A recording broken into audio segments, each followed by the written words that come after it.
we're going to start with in 2 minutes, but Mr. Mushiri here was subjected to some questions. What were you asked?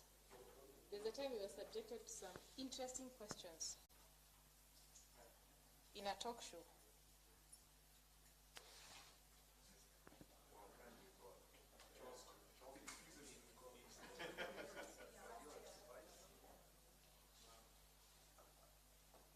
Let me look them up. Don't remember.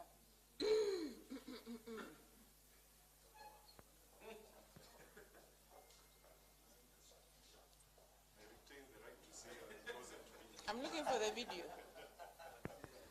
So, why did the architect break up with the blueprint? Why did the architect break up with the blueprint?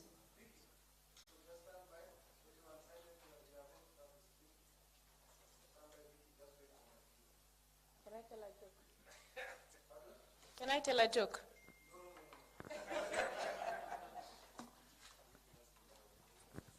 I was just about to get on a roll.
Welcome everyone to today's session, and thank you very much for making it here on time.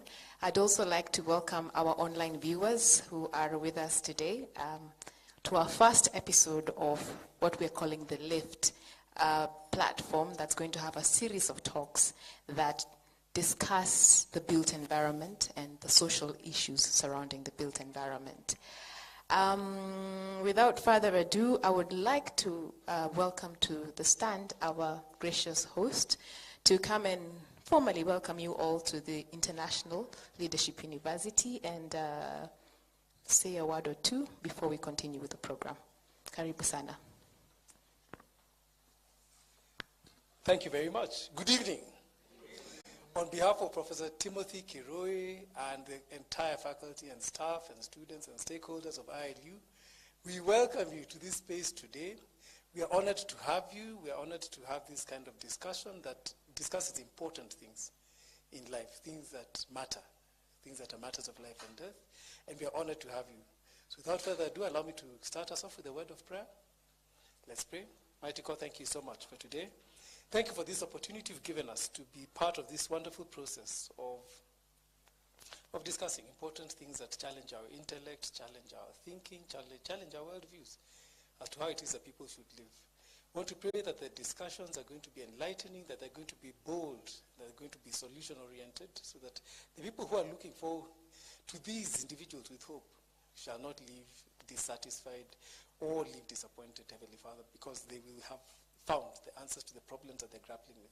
So to pray a prayer of blessing upon everyone who is here. We want to pray upon those who are coming so they'll come on time so that you can join in this together and be part of this wonderful process. In your name we pray. Amen. And thank you very much for having us, and thank you for being here. If I may make an announcement, the toilets are right there. As you go into the next door, take a slight left. The gents are the first door, the ladies are the next door, and you're welcome to enjoy the premises and enjoy the view and the grass. Karibu sana. Asante sana. Thank you very much. This forum is actually made possible by the International Leadership University, and we are always so grateful that you host us without even thinking twice. So I would also now like to welcome architect Emmanuel Gono, who will give us a little bit about the Architects Alliance. Welcome, Emmanuel.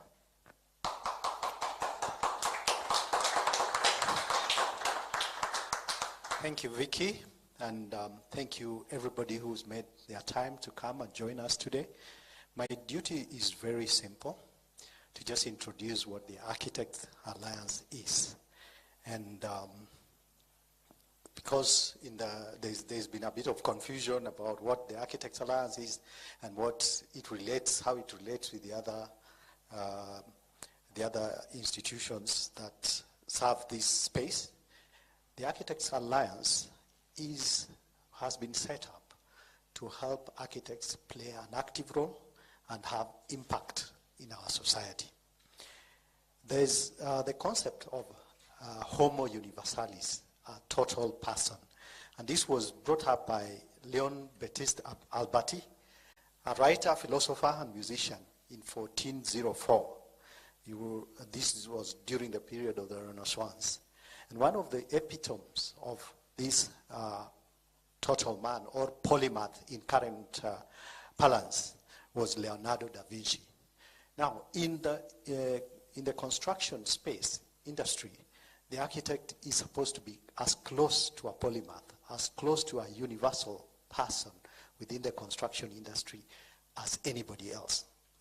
For that to happen, the architect has to continuously improve his skills and work towards having an environment that supports not only the practice, but the society as a whole. We looked at the environment in which we are operating and realized that the challenges that we are facing, some of them were beyond architectural practice.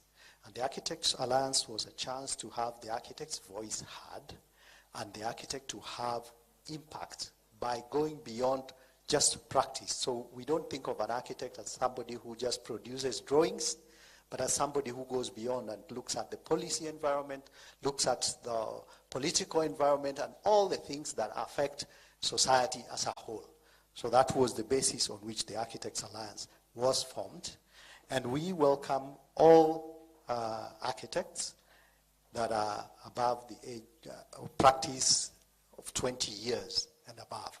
The reason behind this was that after having about 20 years and above of practice, you start thinking about not just your bread and butter issues, but you start thinking about the kind of legacy you're going to leave, and you think about what the environment needs. So you start thinking more about others.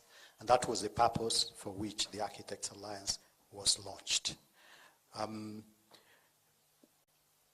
We, as the Architects Alliance, want to collaborate with all other professionals and any interested parties to improve the environment in which we practice and to have a better environment for all, both a physical and built environment.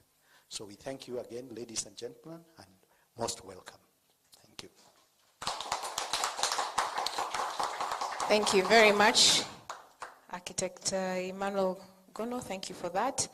And without further ado, let me now welcome you to the lift, which is what we're calling the series of sessions that we're going to have within the year that are going to happen every last Wednesday of the month from 6 p.m. So the lift is, we vision the lift as a platform where we can discuss pertinent issues affecting society, not just the built environment, but society, but in which the built environment plays a vital role. And today's discussion is really no different. And I think some of these discussions are long overdue. And one of the reasons why things continue to be as they are is because good people don't do anything and they don't raise awareness about them. So welcome to The Lift, where we elevate your understanding of the built environment issues one floor at a time. That's why the 20 years, you know. There is the fourth floor, the third floor. And because architecture and the built environment has its ups and downs, get ready for a ride that is more insightful than your morning elevator and lighter than the air at the top of a skyscraper. Let's push boundaries on our knowledge as we explore the highs and the lows of the built environment. So let's press the up button because we're about to take this conversation to a whole new level. And with that, I would like to welcome our moderator, architect Irene Agutu, to start off the first episode of The Lift. Welcome, Irene.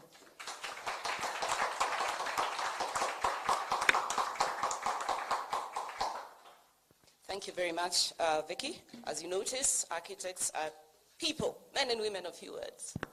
We don't talk much because all our thoughts are exhibited through our fingers as we draw. So a story is told. It first appeared in the Odyssey. How many of us know what the Odyssey is? Ah, yeah, I can see you guys didn't go to history class. So there was a tale that was told of some Greek soldiers someplace, somewhere, who are able to take over the city of Troy. We really don't know where the city of Troy is. This could be one of those Mills and Boone stories. But yes, the reason why we are here today is because we are addressing the Trojan horse.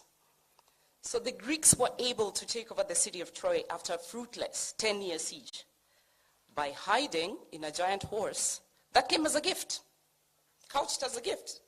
I guess in those days, what could have been giant is relative. It could have been just a normal-sized horse, but guys, it looked like a very big deal. Eh? So they were able to hide in this horse and take over the city without the occupants figuring out what was going to happen until it was too late. Today, Nairobi is the city of Troy. And I want you to think about that very deeply because we are seeking answers to that question. So I shall now take this opportunity to introduce the panel of discussion. We have 5 of us here who have very strong views on certain elements of this Trojan story. Because architects, we are not only just trained to draw and construct buildings, we also have good manners. I will start with the lady, the only lady in the panel. Very brave of her. Her name is Jerotich Say. Jerotich Say is a humanitarian, development management consultant with over 27 years experience. Please do not start calculating her age, I beg you. And she has done stints in the UN and various NGOs across 30 African countries. So in the last 6 years, what Chero has been doing, we all call her Chero. It's easier than Jerotich. Jerotich is a bit of a mouthful. So she has spent the last 6 years in Kenya building on citizen-focused action, which includes, but is not limited to, protection of the Constitution, human rights, and the rule of law in the areas of energy, social protection, urban planning, and environmental protection. Also known as the active citizen, because that is the moniker that she's using today. and she's well known on Twitter. She's a Twitter warrior. She goes by Linda Katiba, Protection of the Constitution. She also currently sits on the E-Mobility Policy Task Force. She's the vice chair. She's the current vice chair. So I will welcome Chiro. Please come and take a seat. I will ask you to sit here. She's wondering if architects are huggable. They are. Take a seat. My second guest tonight needs no introduction, but I will introduce him anyway.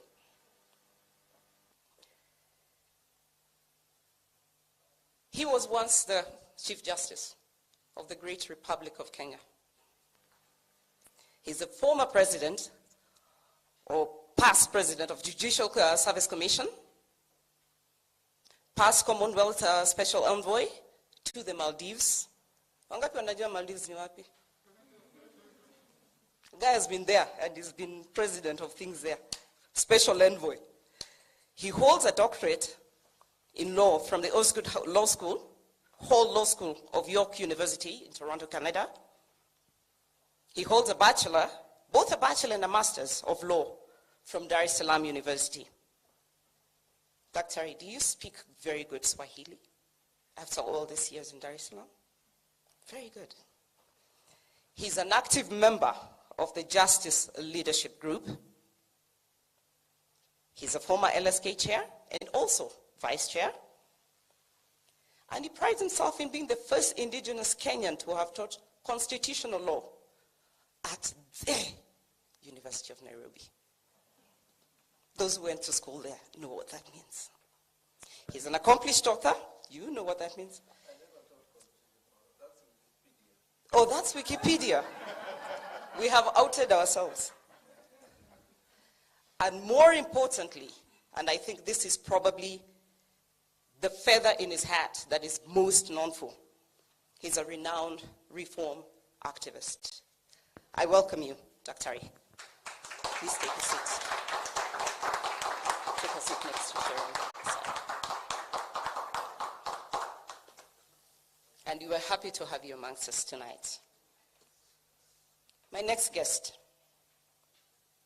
also known as the Money Man, is the founding director of Amazon Consultants. He's the past chair of IQSK and NCA. For purposes of just, throwing it out there, IQSK stands for Institute of Quantity Surveyors of Kenya. NCA stands for National Construction Authority. He's the past president of Africa Association of Quantity Surveyors, that is the AAQS. He's a fellow member of IQSK, which I defined before, RICS, which is the Royal Institute of Chartered Surveyors, and ICPMK, which is the Institute of Construction Project Managers of Kenya. And he's a recipient of various industry and national awards. But his most important title is the richest man in the room tonight. Karibu. You can take that back.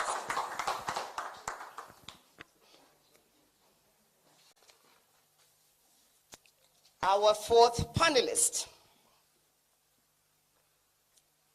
is a seasoned urban planning and development expert with over 35 years experience. Please feel free to calculate his age. He's a registered town planner and a lead expert with NEMA. He also holds membership in various professional organizations. AAK Town Planners Chapter, AAK stands for the Architectural Association of Kenya. KIP, which is the Kenya Institute of Planners, and the Kenya Institute of Management. He is a former director of city planning in Nairobi County, Nairobi City County, and Kisumu City County. It is a city, isn't it? Huh? Now. But that's former, that's not current. He's also the former Deputy Director of Urban Planning and was very instrumental in designing the Kenya Municipal Program funded by the World Bank. I'm sure a lot of you know about that. He was also the team leader in the Department of Urban Development for preparation of the JICA-funded new plan. You remember that new plan, that thing called Nairobi Integrated Urban Development Master Plan for 2014 to 2030. The one that was supposed to save the world. The one that was supposed to save us. He was the team leader. He did a fantastic job, but then it was never implemented. He's a former Director of Infrastructure in the Konza Technopolis Development Authority, and is currently offering technical assistance at the State Department of Devolution in the Ministry of Devolution and Planning. I will welcome Senior Planner Patrick Adolwa.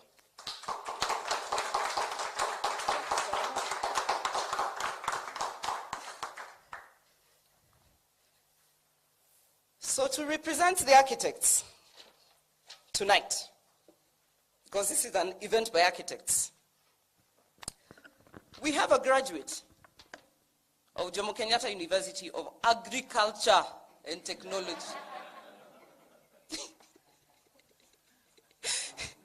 He holds a Bachelor of Architecture from an agricultural school. Those who went to the University of Nairobi will understand what I'm saying. So technically, he went to a tertiary institution. He's a founder member of AIA, which is Adventist In-House Africa Architects, one of the biggest architectural firms we have today. He's a past vice chair of the AAK, Architectural Association of Kenya, Construction Project Managers Chapter. He is the current chair of the Joint Building and Construction Council, the JBCC, and a seasoned property developer. Two of his very well-known projects are Racecourse Gardens and Nkang. So tonight he will wear two hats in our discussion, in representation of the architects and in representation of the developers as well. So we welcome architect, agriculturalist, Mushiri Waititu.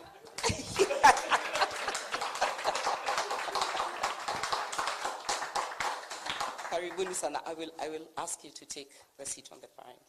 For no other reason other than you're the tallest man tonight. So we will open our discussion, and I will sit here next to the lady. Again, we'll have good manners and start with the lady. Jero, who is the Trojan horse?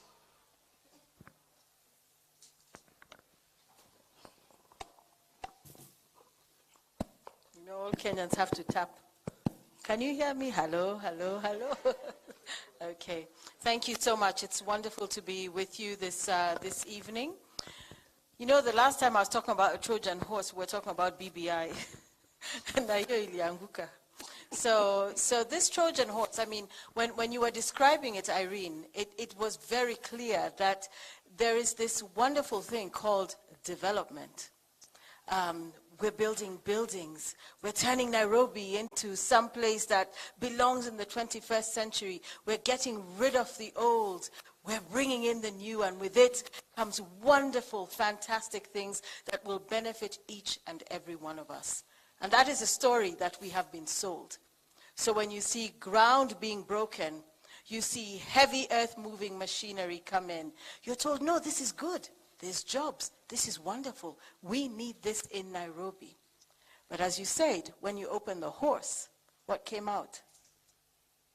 The soldiers, those that came to take over the city of Troy. And Troy was conquered. Troy was taken over.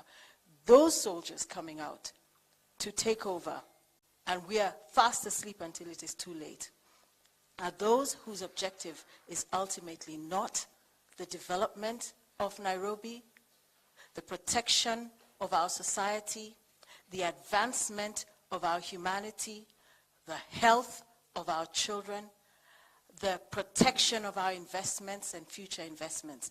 These are the soldiers who come in with their own nefarious interests. And theirs is a bottom line. It's about money. And that's how I see it. Once the money and the power comes in and overruns our city, we will realize there was no trickle-down effect. We will realize there was no benefit at all to this great city of Nairobi. And we'll be left with a vast, unplanned, anti-development urban wasteland of multi-story, incorrectly planned buildings that will not be sold, that will be of no use to anybody, and ultimately those who sunk the money into this investment will have left us, and we will be left as the city of Troy, the city of Nairobi, dealing with the long-term negative effects of these soldiers that we let in. So I think when I think of the Trojan horse, that's what I see. We're sold a story, but within it is something that is never going to benefit the people of Nairobi. And the people of Kenya ultimately, because this is not just a Nairobi issue. This is a disease that will spread, that is spreading fast and wide across this country.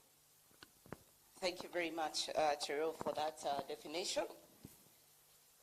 Now, as anybody would walk around the city of Nairobi, more so the areas of Kilimani, the areas of Kileleshwa, there are cranes swinging all over the place. Cranes that, precariously swing. If you keep quiet for just a few minutes at any point of the day, morning to night, because some of these things happen even in the cover of darkness, you will hear construction noise. Ordinarily, construction has got a set of professionals behind it. I would be interested to hear from the architect on the panel. How has this translated to the volume of activity in the offices of architects?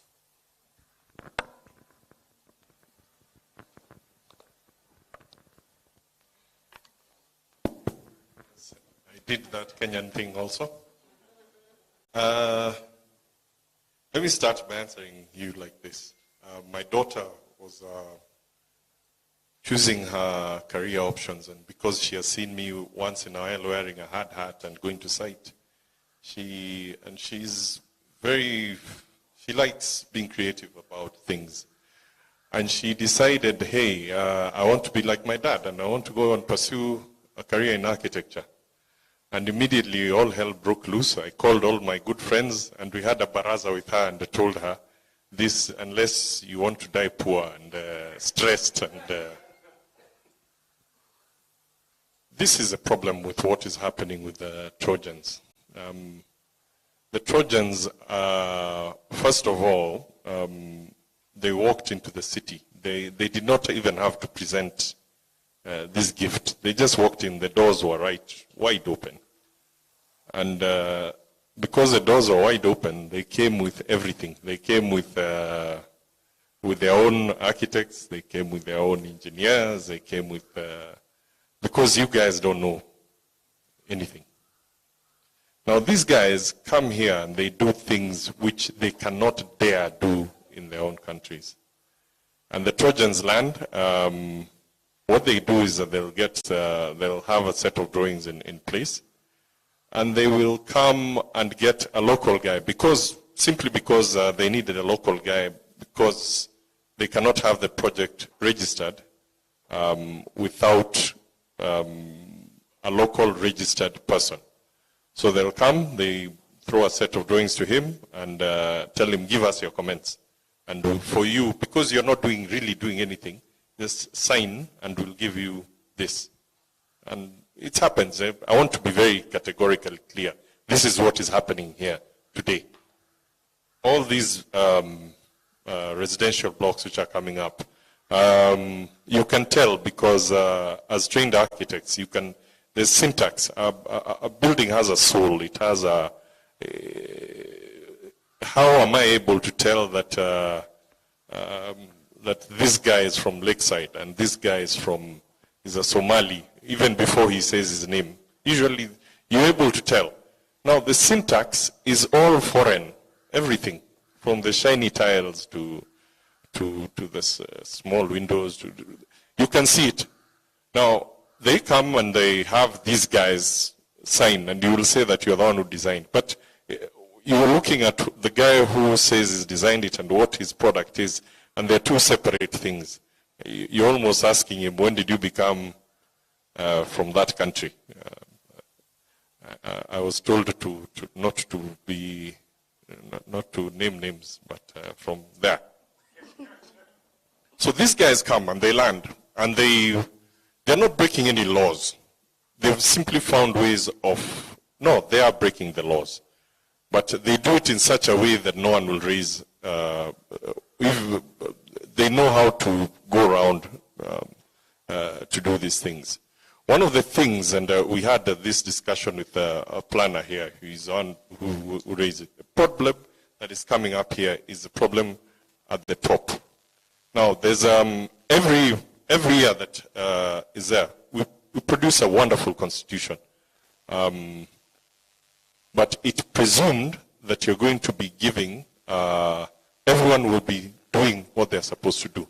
So the constitution, for example, say that you'll need to have a budget every year. That happens. The president should read State of the Nation address. It happens. All these things are happening, but there are things which were proscribed. We are to have a master plan. How do you have a city without a master plan? How will you allocate resources? How do you know that there's enough water? How do you know that there's enough infrastructure? How do you know that you can build this here and not there? And the county has not produced one. So why? Your guess is as good as mine. I'll give you my guess. My guess is that it is there by design. The gentleman seated on my left produced a wonderful document, the new plan, Nairobi new plan. It was immediately shelved, and now, because somebody wants to put up a 20-story building somewhere, which he has built from corner to corner, they know that because there is no plan, we can now prescribe that anything goes.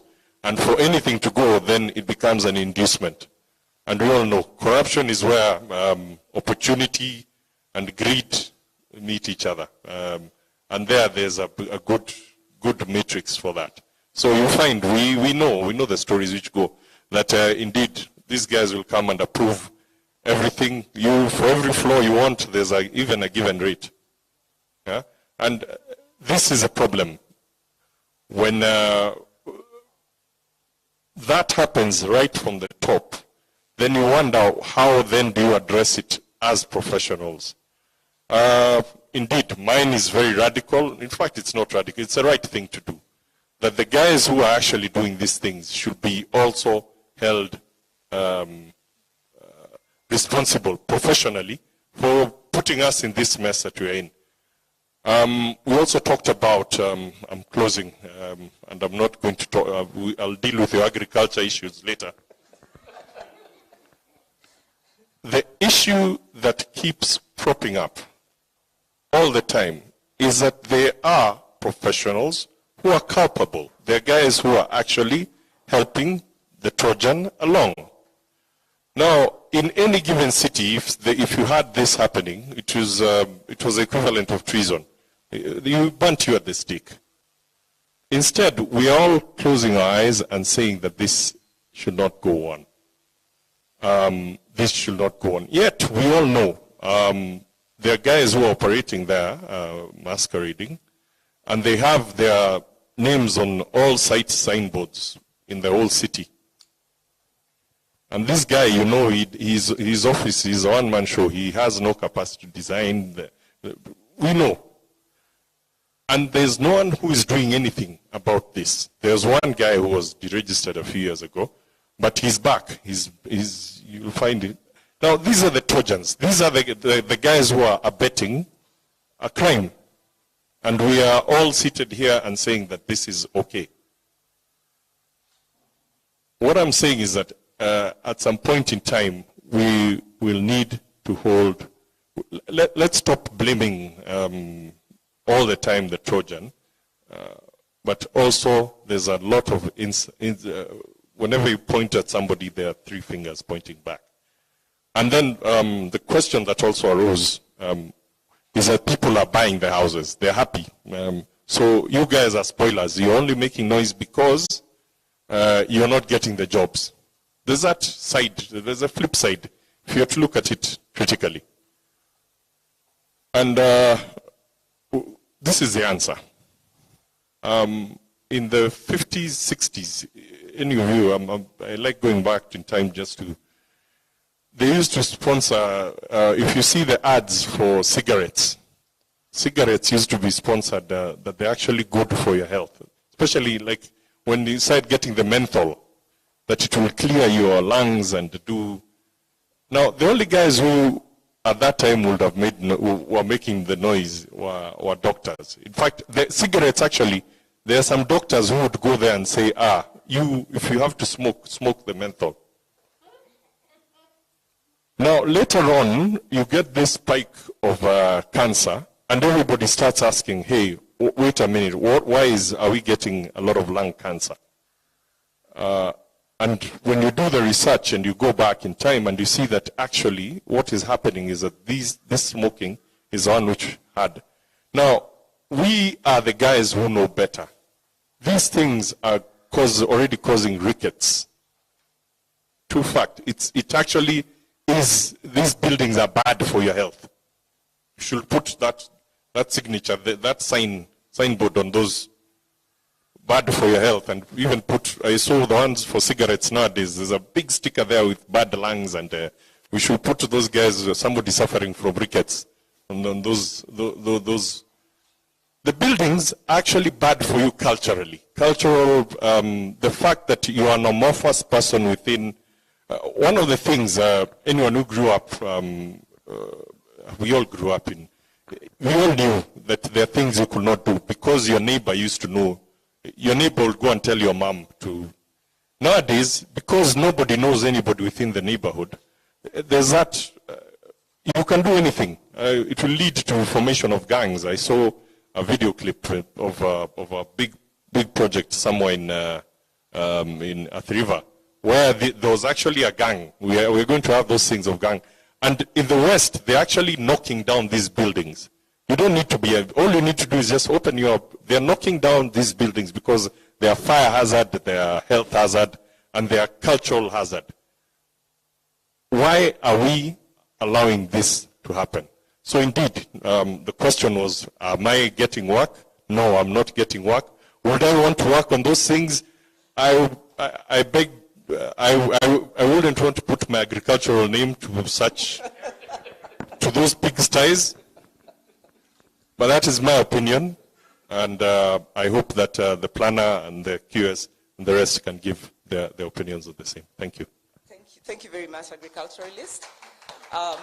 We will now speak to the planner because I liked your contribution about the real estate angle of this thing. Who is buying these things, and how are they living?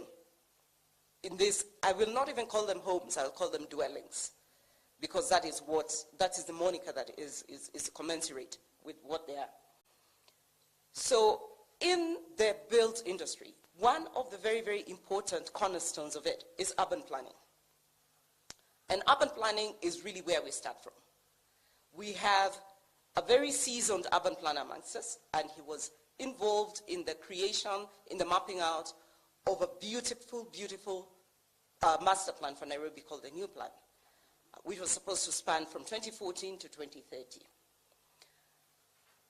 Planner Adolwa, what would your position be on the issue of urban planning versus real estate? Because what we seem to be addressing in this conundrum with the Trojan horse, we are faced with a real estate issue at the expense of urban planning. Let's hear from you on that. Thank you so much. I won't be as fiery as this guy was, but I hope I can address the question that you put to me. I think both real estate and planning are required. From the onset, you do need real estate. But let me speak to the concept of planning, even without the urban or environments. The concept of planning denotes the need to prepare beforehand to do something. And I think in this country, we are famous for making very many plans, but without any intention to follow the plans. I think that's the biggest tragedy in the Republic of Kenya. We make plans, but we have no such intention as to follow such plans. And let me also speak to the connection between the definition of planning and politics. And I always sort of tend to go there so that people can understand how related these two are. Politics is defined as the scramble over the allocation of scarce resources. The scramble or struggle over the allocation of scarce resources. And planning is defined as the rational allocation of scarce resources. Do they sound the same? One speaks to the rational allocation of scarce resources, and the other speaks about scramble for scarce resources. And that is why sometimes those who are in politics do not like planning, because it doesn't allow them to muddle through. The act of planning is to rationalize things so that there is no muddling through, such that you can allow for instances where Trojan horses might find opportunities to do whatever they do best.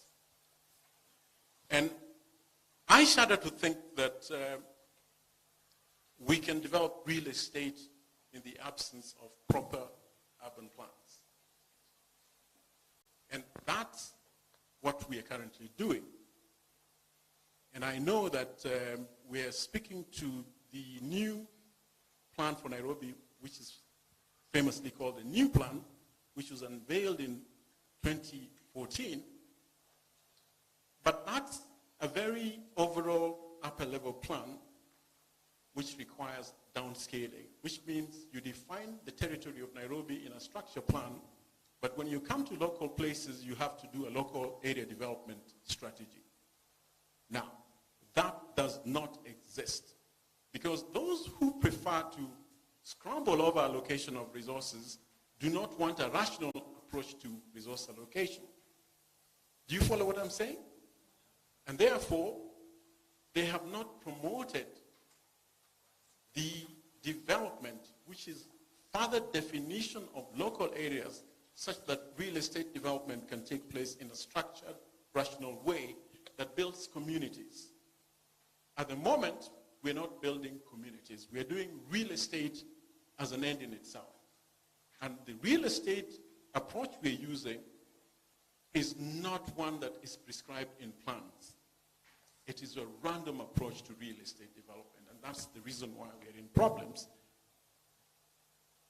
That's, for now, what my definition is of real estate and urban planning. So what, in your opinion, do you think that we are sacrificing urban planning at the altar of real estate? That's an understatement. I think urban planning has very serious opponents. There are many people who do not like urban planning at all. In fact, it's not just Kilimani. If you go to every part of Nairobi, you will actually come to appreciate that urban planning is a hard sell. There is not one single area of Nairobi that has been defined in terms of a local area development plan. And all these pretexts to development control, regulations, and codes are just but pretexts. So, again, I will take you back a little bit. And I know sometimes urban planners come or get very defensive when we ask this. Did urban planners abdicate their role in the bigger picture of the built environment and hand over the baton to the real estate developers? Not at all. And this might sound very surprising. My argument is that planners per se do not hold the responsibility for planning. Planners do their job. I think the architects in the room are very, very happy to hear that. Planners do not have the mandate to prepare plans. It is leaders who have mandates to prepare plans. Whether they are national plans, whether they are local area development plans, or whether they are city plans. That is why cities have mayors, for example. Okay? You never hear about the plan of the City of London. You hear the mayor's plan, the mayor's vision, and so on and so forth. But unfortunately, Kenyans do not like mayors anymore. They prefer governors. Yes. Now, you should be holding the governor responsible for the lack of planning in Nairobi, because you gave him the mandate to prepare a vision for the city. If you don't have a vision, it's not because of planning. It is because there is no political goodwill to prepare such a vision for development. If you hire me to help you as the leader of the city, I'll come and support your plan. But I cannot impose a vision on the city of Nairobi as a planner. I ride on your vision and I help you to prepare such a vision. That's what my role is. Mumesikia, architects. Mumesikia. So the next governor of Nairobi should be an architect. Because we do the plans. He has finally I did not say it is an architect. It can be a lawyer like CJ Emeritus. We are claiming our space. We are claiming our space. And we needed to hear that from you, from the horse's mouth. It has to be a political leader. Yes. Oh, the room is full of politicians. I will direct my next question to our very able senior quantity surveyor. In all these operations that enable the Trojan horse to do as they do, to do as they please, it is a very, very expensive enterprise. What, in your opinion, or should I say, with the emergence of the Trojan horse, naming no names, the name that shall not be mentioned, in the emergence of the Trojan horse, how is it that the Trojan horse is able to maneuver our systems the way they do? And this is with reference to the Consolidated Fund. Please speak to us. Thank you so much. Thank you for the invite here to be with the Architect Alliance.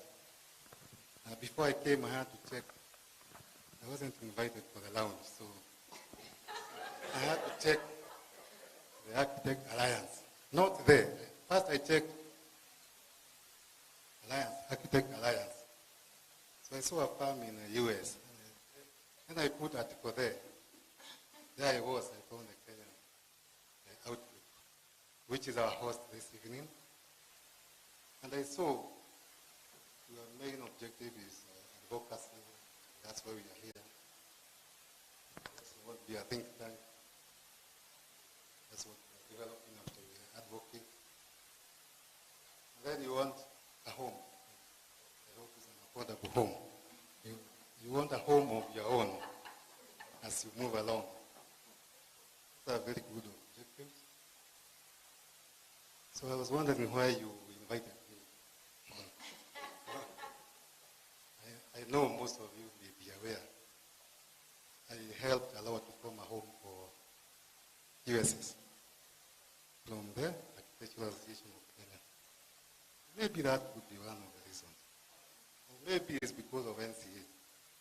I'll find out as the questions come. Yeah? So, I like what my friend Mushiri said. All the developments have Nakuru. All of them. And all of them have an architect and an engineer, registered engineer. And the QS doesn't always appear on the board. As you know, the mandatory is QS, engineer, and architect.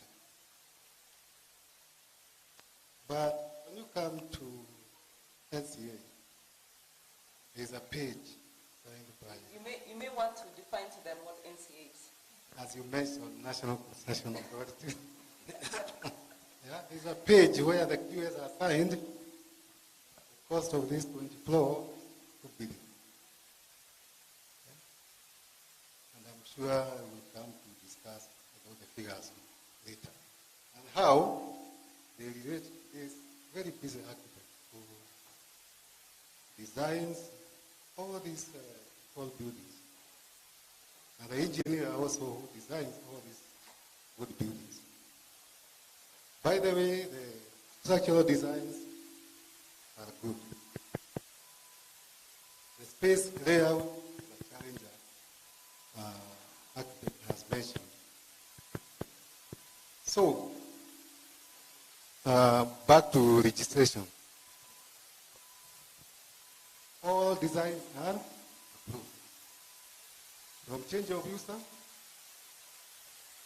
we start with small print on a hidden gate. And every paper saying if you have objections, what, so and so. Then you move on, you design. NEMA approved.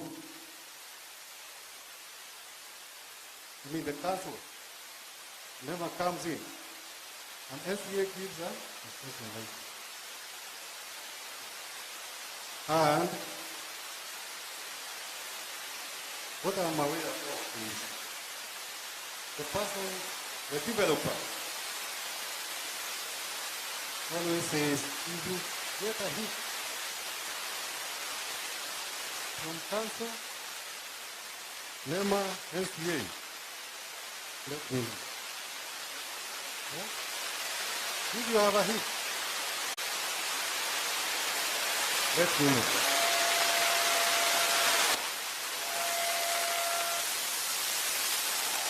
Where is the disturbance coming from?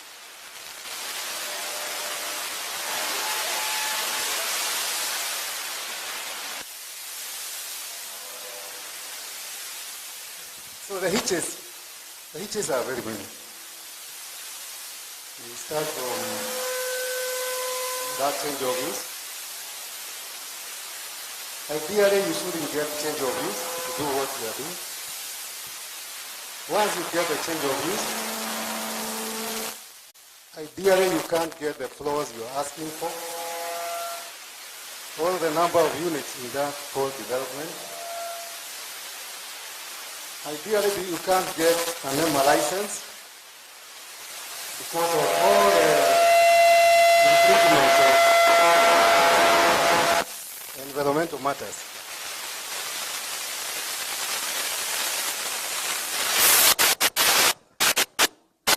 Because what he's saying is very, very important. Now? Okay, thank you. You may need to go back a little bit. Just Okay, how far? to where the NCA. Okay. Now I was coming to NCA. I was winding up with NCA. We start off with change of use. The little change of use. Yeah? A small notice saying multiple dwellings, from single to multiple. Small ones. That's usually a small one. Ideally, it should be the size of this Architect Alliance board. Yeah? So the day passes, it goes to planning, and you get your change of use. There are many hitches, but they are unlocked.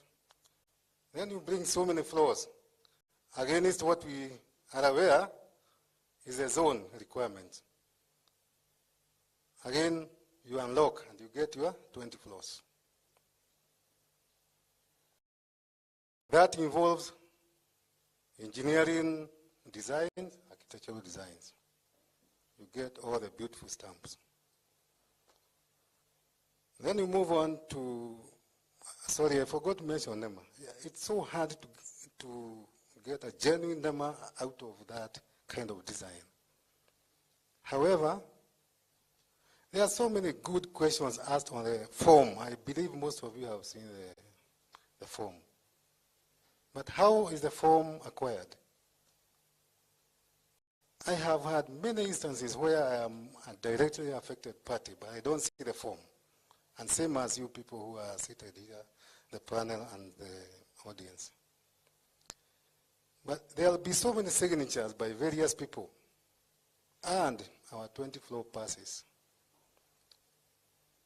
When we have all these terms, the NCA has no obligation not to issue with a construction license. That's what NCA issues. Not planning, not approval. It's license. And what does NCA look at? You've given a registered architect. Also important, you've given a registered planner. So the mandate is quality, so that collapses are less. All these, they come with all these requirements. So back to what Bwana Mushiri said. We have a registered architect handling 20 high-rise in Kilimani, Kileleshwa, Parklands. 20 or more. And at one time at NCA, we complained to the bodies which regulate architects and engineers and said, we think so-and-so doesn't have capacity to supervise all this work. And we even came up with a number. I forget how we came up with 30 projects per architect or engineer. Because what did we have? 180. Somebody who doesn't have an office. Yeah? He's supervising 180 projects from Kisumu, Mombasa, countrywide. An architect, 600 projects. Yeah? So we said, let's cap it at a figure of 30 per farm, not person, per farm. You know what happened? The board which regulates our professions was up in arms. The engineers were up in arms. NCA, that's not your work. Deal with your contractors. This is a mandate of Engineers Board, Board of Architects and QS. And the first order of business when we had a meeting with them is to lift that order. So our simple mandate when I was in NCA was to inform them. So and so has so many projects. Please check whether he has capacity. So I may not comment about, we may not have gotten feedback, but we did our work at NCA. Now let me answer the big money question. Every project has a budget. And the QSs are very much involved in budgets. When it comes to, let me call them the new developers in town, we are hardly involved. It's only that QS who signs that page, it's called summary page of the bill of quantities, to confirm that it's to be. Who may get peanuts for doing that. So I also want to confirm QSs are not busy. They were even worse because architects get something for that local signature. Yeah, we are worse off because it's one page done maybe by the internal QS for the developer. And your signature can easily be forged. Well, nowadays they ask for numbers, so NCA can check from the portal. It's not forgery. Somebody gets paid something to sign off. So on top of construction budget, we have, or they have, not we have, sorry to use a we, they have a budget for unlocking the hitches. Yeah? Define the hitches. And I defined hitches in 5 stages. From change of use, approval of not what is zoned, NEMA approval, not so much NCA because NCA is free. It's just a question of ticking boxes. You have an engineer, you have architect, you have contractor, you have approved 1, 2, 3. Yeah? NCA is not a big problem in terms of delivery of what I would call illegal projects. I think the biggest hitch is the county government. And we have made presentations, or we made when I was in NCA, the capacity of our county governments. I can give you endless case studies we went through in the 5 years I was at NCA, endless case studies. You find a county has an assistant engineer,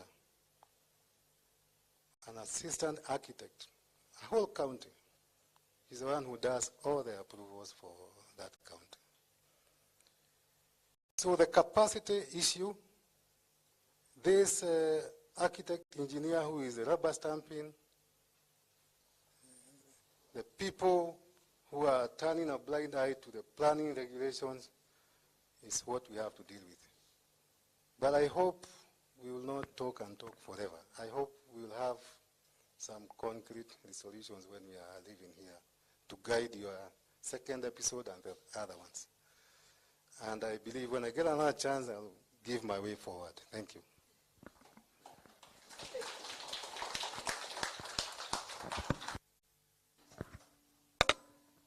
So in the definition of this, in the stream of this consolidated fund, I think there's one thing that you may have forgotten to mention. The politics of it all. Because the whole, I can see you're reaching out for, but I will allow that to be taken care of by the next speaker. Because that whole food chain, there has to be some level of politics at every level for it to run smoothly. So I am going to direct my next question to our very able CJ Emeritus. How do you see the politics of this whole dynamic? And how does it affect or allow for the gainful entry of the Trojan horse uninterrupted? Good evening. Let me start, in answering that question, tell you 2 stories that I like telling audiences. One is from Mexico. The president told the people that he was going to address them, as usual, TV, live. And he told Mexicans that he had good news and bad news. The good news was that all their debts had been forgiven. All foreign debts had been forgiven. And then he said the bad news is we have that 6 hours to leave this country. Okay. The other one is the other story, and you can, imagine who was going to occupy the country anyway if they left it in that 6 hours. The other one is in Uganda.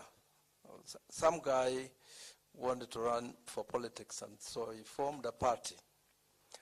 And the objective of the party was that he wanted the British back because the Africans were not doing very well. So he only got 2 votes. And so he talks to his wife and said, but I thought this was a noble idea. What happened? And the wife told him, you were foolish. The British never left. So when it comes to Kenyan politics, the moral of that story is that the people who rule us are not the ones who are on the ballot box, on the ballot paper. Okay, when we voted, the national and international forces or cartels that are behind, the leaders, and so you have a situation where foreign interests don't respect our constitution. They don't. There are many examples. Take, for example, the SGR. If the Chinese respected our constitution, how did it end up in Uhuru's farm in Naivasha? Another example, the Americans with their trade agreement. Okay, nobody knows what that agreement is about. Yet our constitution says we must have public participation. We must know, you must have the agreements, everybody must know what the consequences are, and it's the same thing with the GMO agreement. And the European Union has one already, a trade agreement which we know nothing about. So we have to start realizing as citizens that the people we elect are just, running dogs of these, foreign interests. And this issue we're dealing with is of course, it's familiar. It's familiar. How do foreigners come in? They get licenses, they get almost everything. And when we raise this issue, they are withdrawn and then they are given. The whole notion of the constitution of the rule of law doesn't exist.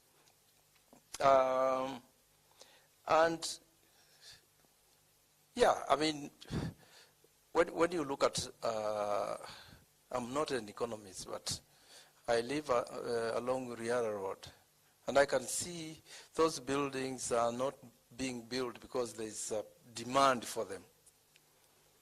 Okay, it's money laundering. It's very, very clear.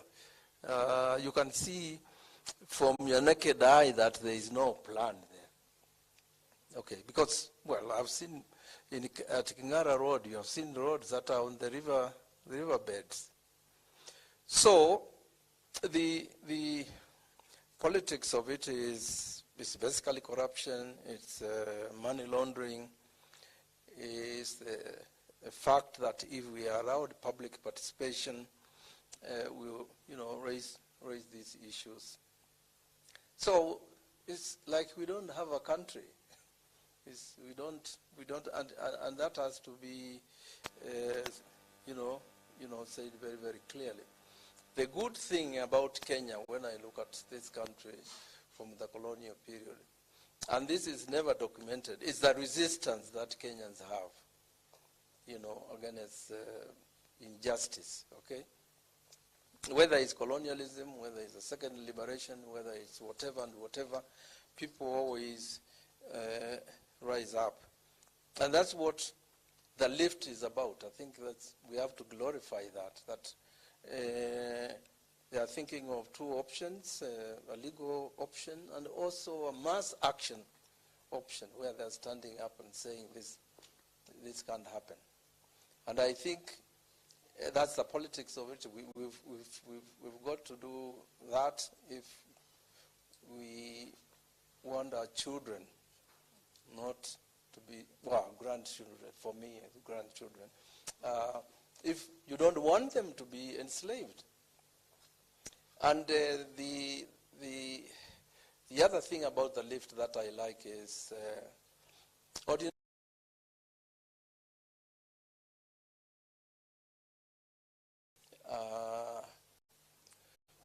because in most cases we are in the middle, right?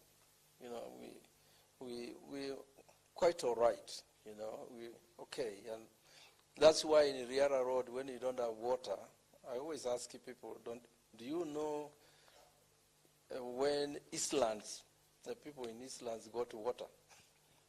We don't seem to know that the situation we are in, it affects a lot of people. So it's good to see a mass action from Kilimani, and I think that's what we must support. I hope as we go on fighting these issues, we don't have that divide that has ruined this country for 60 years, you know. Because I've never understood why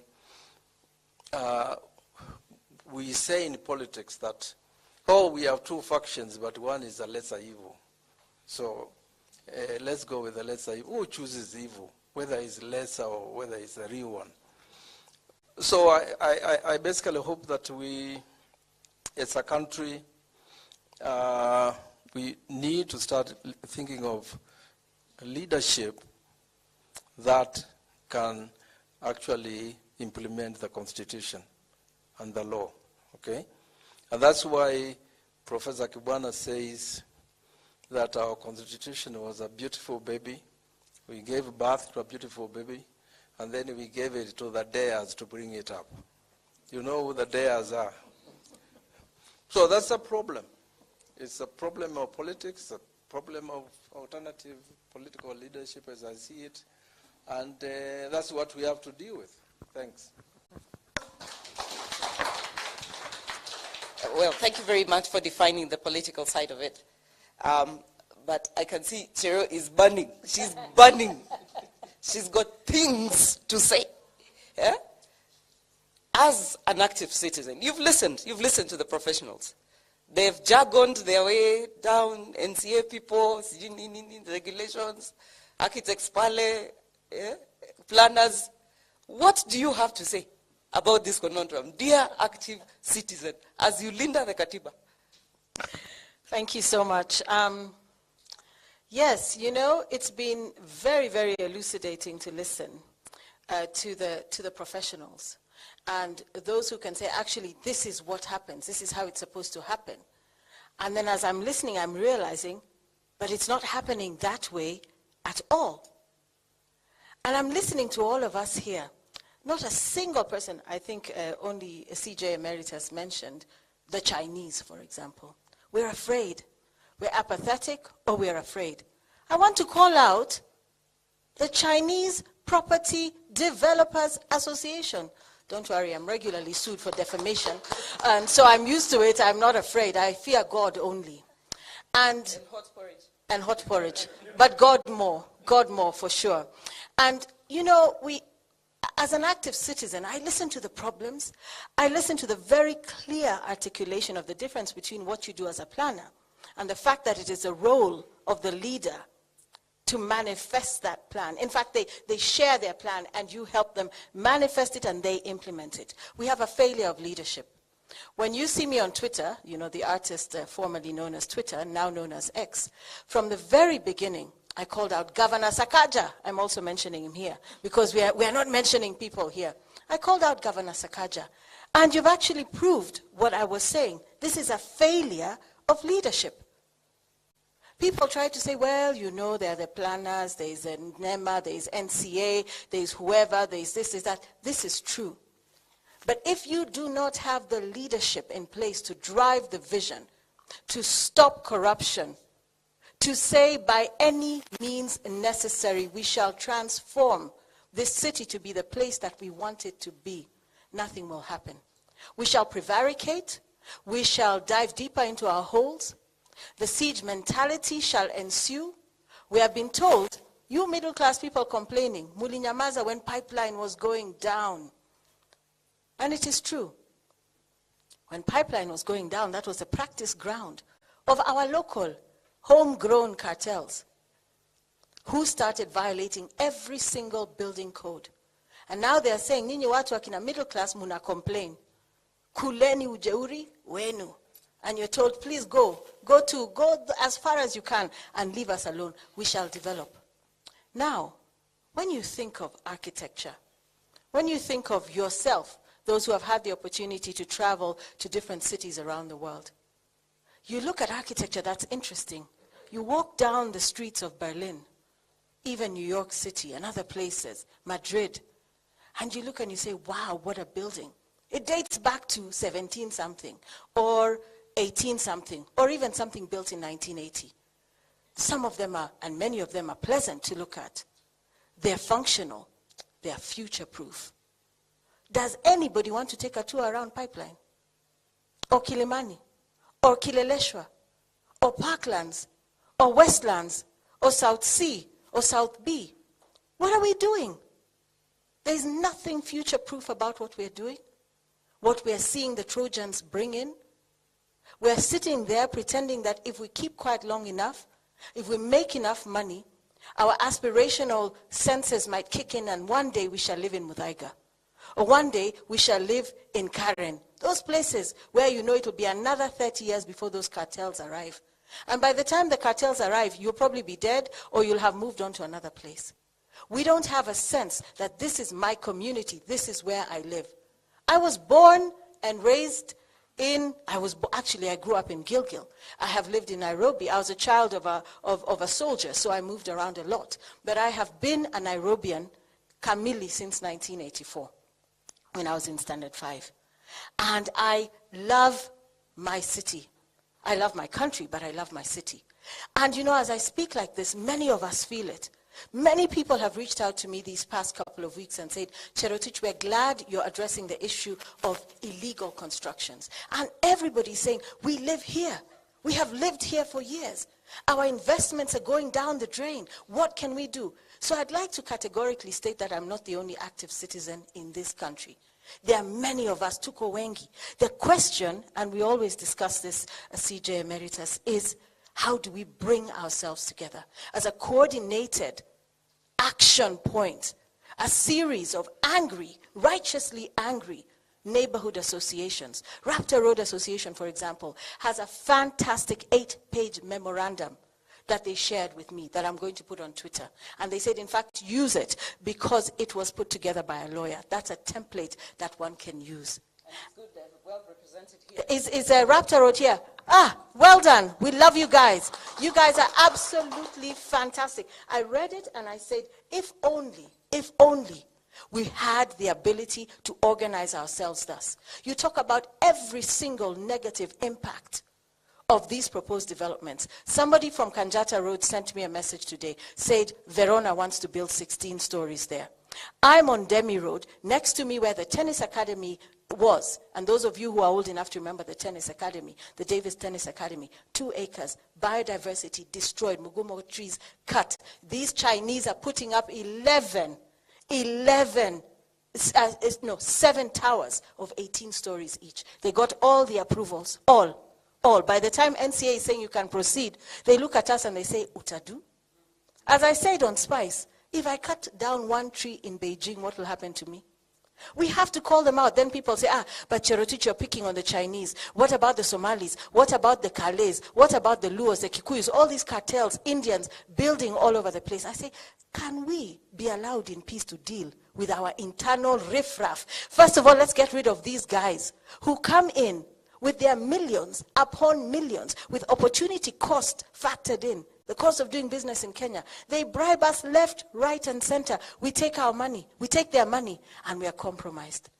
And so for me, as I'm listening, and you are saying we need to move this from conversation to action, I know that citizen action is possible. I have heard and been around enough to know that be it the issue of construction, be it the issue of energy, and we run the Switch Off KPLC campaign. Be it the issue of Kulinda Katiba, be it the issue of affordable housing, and I was so proud of all those Kenyans in public participation who said, are you mad? What are you trying to do? And then people say, but Cherotich, so you voted for this government. I say, all the more reason to hold this government to account. So I call out Sakaja because we're in the same political party. I reach out to His Excellency the President and say, do something. If this is a failure of leadership, then leadership has failed. And it is incumbent upon us. It behoves us to make the necessary noise and be absolutely fearless, because there's nothing they will do to us. What are they going to do? Tomorrow, next to, just opposite my property, they're holding public participation. Not given us a 14 days notice. They are holding it on a weekday when everybody's working, and they want to put up another 4 towers of 18 stories each on that tiny little Ndemi Road. This is how they edge you. You're surrounded. So eventually you say, I have no otherwise. Wacha niuze tu na niende. And we've said, we are not, the famous Miguna said, I am not boarding. We have to refuse to board. And we say, yes, if you translate a single dwelling into a multiple space, then we have to look from the architect's perspective. What do we want? How high do we want to be? Do we like these open plan kitchens? We think to may arrive, we have open plan. And your gully is all over the house and everything. But they're saving, they're skimping and saving. Toilets across the hallway. You have to cross in your towel from your bedroom to go to the bathroom. How are these fit for purpose? How did we arrive at this point where we thought that this was a good thing? And as my good friend, Dr. Wandia Njoya says, when they killed humanities in schools, we lost the ability to envision, to imagine. So even when it comes to architecture, we don't know what is beautiful for us. We don't know what we actually want. We are given plastic, fantastic, $10 type of constructions, and we're told you have arrived. For 6 million shillings, you can own a slice of paradise where the toilets stink because there's no sewage, where you're stuck in traffic, leaving that street, go to Odhaya, Haveru, Mbaazi, Hendred, come down, Mararo, go to, you know, Ndemi Road, Muringa, Elgeyo Marakwet, with that famous tall building somewhere on the corner of Muringa and Elgeyo Marakwet, where girls are living asubuhi na mapema. Lojos used to be in town. Lojos used to be in town, where you knew you could put all the social ills and vices in one particular area. Lojos have come into our neighborhoods, and we are keeping quiet because nobody can sell those apartments, so they become Airbnbs. The moral fabric of our society is disintegrating before our very eyes. And next thing you know, kids are overdosing in these apartments, Airbnbs, because me as a mama, I'm telling my kids, you can't hold a party at home. They decide we're going with our friends. There's no regulation, no nothing. Next thing you know, cops are being called to come and remove bodies. Our girls go in there. You know, I really wish we could see that this is the soul of Nairobi, our soul, the soul of Kenya, and stop being afraid. And when you lose your fear, anything is possible. And if we work with those who are technically competent, who can tell us this is the way to do it, if we're told this is the law, this is how they have broken the law, and you act simultaneously, this is active citizenship. So I listened to Raptor Road, sent me the documentation. Somebody else calls me from that neighborhood. Who am I? I'm just an active citizen. I'm not an architect. I'm not an engineer. I'm none of those things. I'm just somebody who cares. Imagine if there were enough of us who cared. And we come together to form a mighty movement. Maybe we need a Nairobi-wide class action suit against all these people. Let the Chinese take their dirty money elsewhere. Okay? And the Somali cartels that are busy operating, as I learned in Parklands, that out of the 35 active developments, this was December 2023, 19 of those developments are owned by exactly 2 Somalis, operating 4 companies. So here we are starting to stigmatize Somalis and saying, all Somalis, the usual rubbish that Kenyans like to spew against our brothers and sisters from the north. Many Somalis are exactly like us, law-abiding citizens. So we have allowed a small criminal element to creep in. And you know, we have to speak truth. We have to speak truth to power all the time. And so I'm happy to say it. Those who are a bit nervous, don't worry. Chero is here. She'll be your mouthpiece. And she will say whatever needs to be said. Send me information. I'll put it on Twitter. We shall go full frontal. And tomorrow, when I meet those Chinese who have, in fact, in this particular case, that Chinese property has a fixer who is a Kale. So amenipigia, shortwave, and trying to tell me, see, we agree with each other. We agree how we are going to make this work. The cost of doing business, he has been told, go deal with some very troublesome woman there on Demi Road. Go talk to her and see whether she will agree to take a bit of money. You know why I don't fear anybody? Sijawai gusa shilingi ya mtu. And when you are incorruptible, and when you have never stolen, like our CJ here, he can stand up and say anything at any time because he has stood incorruptible the entire time. And when we have done nothing wrong, we have nothing to fear. And we take this information that you have given us and we revolt. And we chase those crazy bald heads right out of town, to quote the famous Bob Marley. Thank you very much. All I can say is, where? I brought a politician. I didn't know that I was bringing a politician. I will switch on to Q&A. I have no doubt that you have questions for Chero. Maybe Vicky can, anybody with a question? Question? Adea, I knew you'd speak.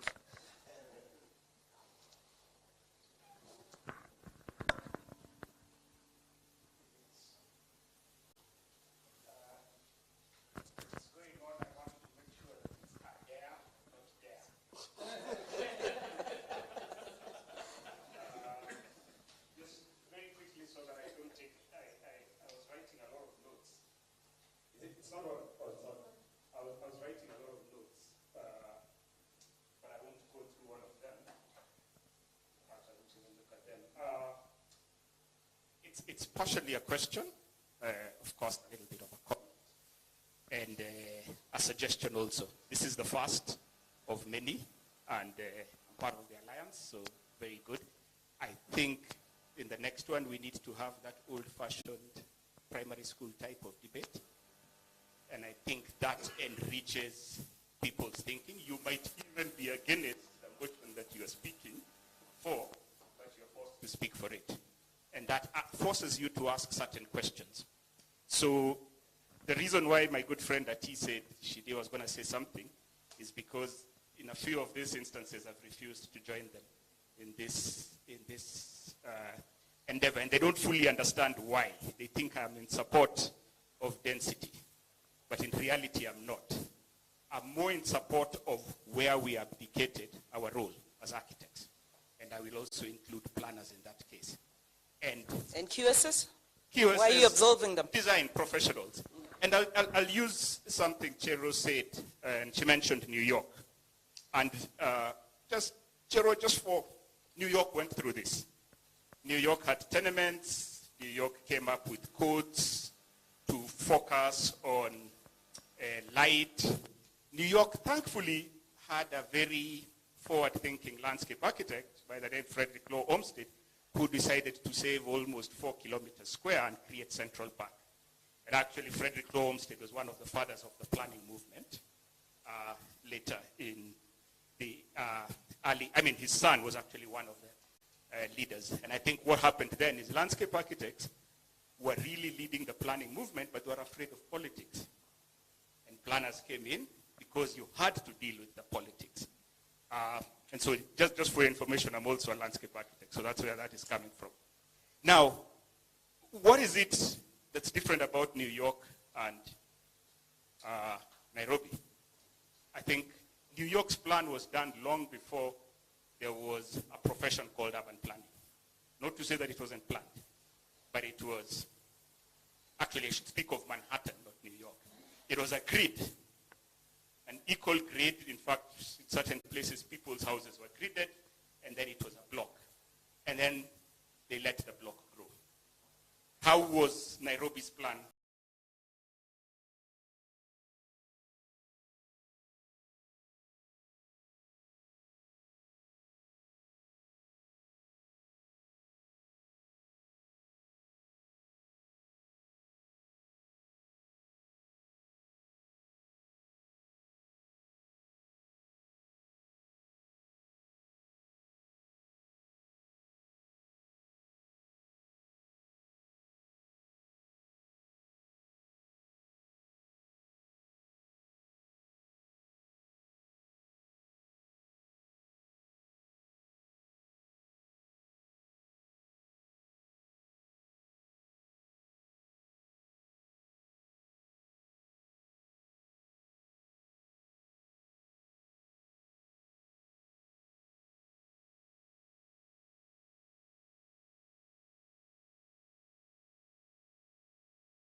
allows for all sorts of things to happen. And then when a new plan is promulgated, it is not cascaded to a blueprint to organize local development. So again, there's actually nothing, to speak the truth. So people are going by happenstance, by mischief, by all sorts of approaches. And that allows for the Trojan to reign supreme. The question is, do we have the right people leading us at the city? Do we have people who understand the complexity of a city? Do they understand the governance of a city? I know these things you're talking about happened in New York as far back as 1905. In fact, at some interview, I told the panel that was interviewing me that what you see today in Kenya is what used to happen a century and more in New York. It's embarrassing. We don't have to reinvent the wheel. We should learn our lessons. But Nairobi needs to shift gear. If there is someone listening, Nairobi needs to shift gear because Nairobi is the biggest county in Kenya in terms of population. In fact, every sub-county in Nairobi is bigger than a municipality or even a city, going by the Urban Areas and Cities Act. So you do need to decentralize the city if you wanted to do all those things you're talking about. If you want to build communities in the city, you cannot have this amorphous animal that is called the city county of Nairobi. It's nondescript. It's everywhere, and it is nowhere. And it has no leader. There's no one willing to take leadership to the local level. A municipality would give this gentleman an opportunity to sit in a local town hall in Kilimani or in Langata or in whatever, Syokimau, and think about the local street. There is no way anybody can think at the street level in Nairobi today because it's amorphous and it is designed to remain amorphous. That's the problem.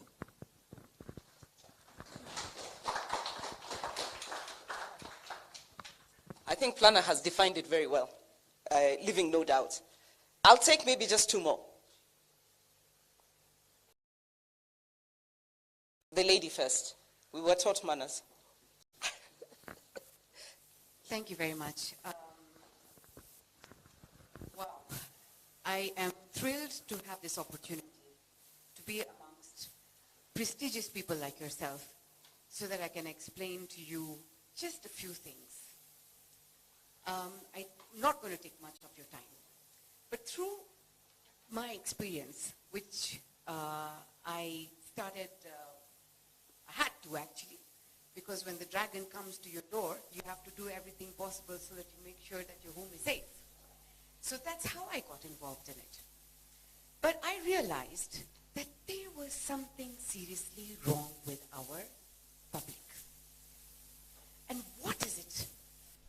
Really, up until today, I really would like to find out the bottom line of why our citizens of Nairobi don't think it's important to have a good walk towards Governor Sakaja's office. What is it that's stopping them to go there and to express themselves freely? One thing that I realized, my sister Irene told me that she has been campaigning fiercely over this issue for the last 10 years. And since I got into this role just recently in August, I just felt like a child. Because I realized that this monster is much more bigger than we could have imagined. The banks who are sponsoring these activities, the lawyers who are actually upholding the lawlessness of these contractors are all in it. And these are big names. And they hold no shame. And I'm sorry to say, some associations, and I will name one as well, I'm taking a lead from you, Westlands Association has been a big culprit in the way Westlands is today. Simply because they have managed to bulldoze the people who are living there. and to bulldoze the system, because at the end of the day, they have been through this process of mutadu. It breaks my heart when somebody tells me, I stayed there for a long time and then I had to leave, I had to shift. It breaks my heart. These are people who could have brought value into our community, into a particular road. So all this has happened. My question would be, how can we bring about change into the system without holding account all the associations, registered associations included? Because if it is their responsibility, we do put the onus up to them. However, we as citizens also have an issue, because I can point out one association on our Rafta Road had a very challenging time over the last 15 years. They recently closed it, and this is called St. Michael's Association, simply because the people on our road were finding it difficult to facilitate a monthly contribution to our association. So not only there is lack of leadership, but there's lack of purpose for the people to come together. And we don't have that one person who can stand up and tell everybody in confidence that if you follow me, I promise you, I'm not going to take you into a hole. We have these issues. So one question would obviously be, how do we target these associations who are running amok? The next would be... Sonia, I was going to just allow you one question. The second one is very important. How can we facilitate a paper, facilitate a legal paper that can capture everything that has been said today and can be presented, and it can basically hold some value so that anybody who's on the top knows this is very genuine and it holds integrity. Thank you very much for listening. And thank you for inviting me here today. So what I'm hearing from you is that you would care for a system where we have, we have a set of laws that we abide by when it comes to this issue, over and above the zoning guidelines, within the neighborhood setup. I will allow CJ Emeritus to answer the question about, very briefly answer the question about how we can have a set of laws that can address the issue at the neighborhood level.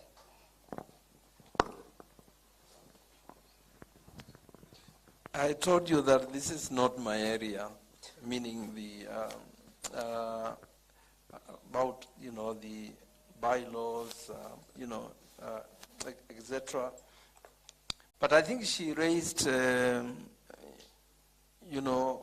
very important point, and that is, in matters like this, all the battles might not be resolved in court, and all the battles might not be resolved through legal means. That's why, like Lyft, what they are doing is they are invoking both. They will go to court, I'm sure, because I think the most important action that can be taken in court is to get an order from the High Court declaring the whole process illegal. And if there is a building, giving a demolition order, so that is brought down. Okay? Because once that happens, there is a message that is very, very, very clear that the Constitution has to be followed, the law has to be followed as well. The other thing she touched on, which is important, is this citizen activism. In Watford Park, where I live, we are 24 of us, 24, and we can't have. We have not had a general meeting. The chair, you can ask the chair, the caretaker questions, and they don't answer. So there is an issue also of that people basically say, saying they don't want to get involved, that apathy and so forth, and that's no solution. When these associations are happening, when there's something like this happening, then we've got to to support it. And I think there are a lot of lawyers who can basically tell us which laws are being broken. Okay, but I'm saying once you go to court, you know what happens. The orders are not being, obeyed. So that's why the struggle moves from the court to the streets. Okay, so people have to think about, mass action and how they're going to, to deal with it, and the people themselves, because a lot of people think that mass action is always Azimio, but it's not. It's the kind of anger that the middle classes have on any government since '63. It's because we subsidize them. Okay, I'm sure all of you here get requests for contribute towards illness, Yes. education, and your relatives asking for 1,000 shillings, you can't say no. Okay? Me, that is the basis of hating the government, because I don't see why I should be paying school fees. I don't see why hospitals shouldn't be accessible. Why are we commodifying health and education and everything else? So it's again I think us thinking very, very, very seriously about how we make sure that we act as a people and stand up. It has always happened. When you look at our history, there is always in Kenyan history. I was telling somebody that in 1946, a trade unionist, famous one called Markan Singh, was the first person to say we must be independent, raising the issue of independence for the country. The second liberation happened because of two people, Matiba and Rubia. They called a press conference and said, we don't want one-party dictatorship, one multipartyism, and that was the message that, caught on, right? And I think even now, what Shero was saying is the same thing, or basically saying, we can't have people doing things without because there is the issue of property also. People participate because their properties are being devalued. The stakeholders. So we just have to, to wake up and get out of this narrative that there is a lesser evil, because, I have to repeat that because there isn't. Okay. There isn't. I've seen enough about our politicians in public office and since the 70s, all right? They are birds of the same political feather. Absolutely. So I believe that the third liberation will be led by Chero. You had a question. Make it brief. It will be addressed very quickly, and then we'll take the last one from Idea, and then we... Actually, for me, Chief Justice Emeritus has just taken the words out of my mouth. But the point I wanted to make, because I came late, I just picked from Clan Adolwa's conversation. And QS Gaido, whom we were in the trenches with many years ago. I mean, we know why we were the ones who proposed and created NCA, correct? QS Gaido. We created we proposed Nairobi Metropolitan Authority, which became a ministry by default because of politics, the nexus. But we had objectives. We had objectives, and they were very clear. And we wanted to take leadership of the planning, decision-making of what we call today the planning authorities. That they had failed to do what they were supposed to do, so that we take that leadership. And that's why it's not by accident that the first executive director of NCA was an architect. Many of you may not know, the first chairman of the board was an architect. QS Gaido here has been a chair. So where did we drop the ball? If we went to the AAK Annual Convention 2007, White Sands, Mombasa, because I was the convener, I know, I have my notes.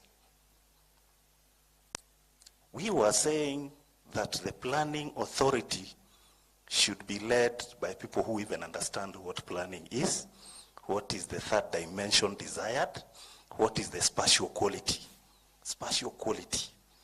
aspect ratios, relationship between the vertical and the horizontal. So that before you change use, why are you changing? If you ask the guys at City Hall today, and I can tell you with authority of some things I'm doing there, what is the basis of their decision to change use? The only criteria they use is that there is no objection from the neighborhood.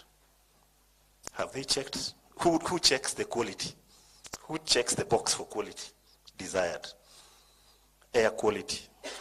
The right to light. Chief Justice, you know you can sue for your right to light. Do the people of Pipeline know that they have a right to light? And what is the basic rule? If you can't see the sky from where you are, you have no light. How many of us see the sky from where you live? We are the custodians of the quality of space. And what I'm getting from here and what I'm proposing is that we must feel so bad about this. And, can we get ourselves out of our comfort zones so that we drive an agenda and find allies in other disciplines? The cities we talk about, and I'm going to urge all of you to go and read about Chaim Lena. Chaim Lena is an architect who became the mayor of the city of Curitiba in Brazil. No urban designer can pass a course in urban design without studying Curitiba today. What did he do? He just decided that he's not making a difference just being an architect. He decided to join the politics. I'm still in this nexus of profession and politics. Became the mayor, drove the transformation, became a superstar, and he was elected for 2 terms maximum. And what did they decide? Since he cannot run for mayor again, can he be the governor of the city of Paraná? He became the governor for 10 years. Today we study Curitiba as case studies in urban design. And all he did was say the chief officers, like the ones we have here, CECs and CEOs, he said there is no way a person who understands the quality of space is going to be outvoted. Mark the words, outvoted by a person who doesn't understand. What we've done is to allow our city to be run by people who don't understand, and they always outvote us. We must come out. Me, I'm just making an appeal. We must come out. Thank you. My name is Juma. Thank you, Juma. My dear, you can give your submission. Good evening, everyone.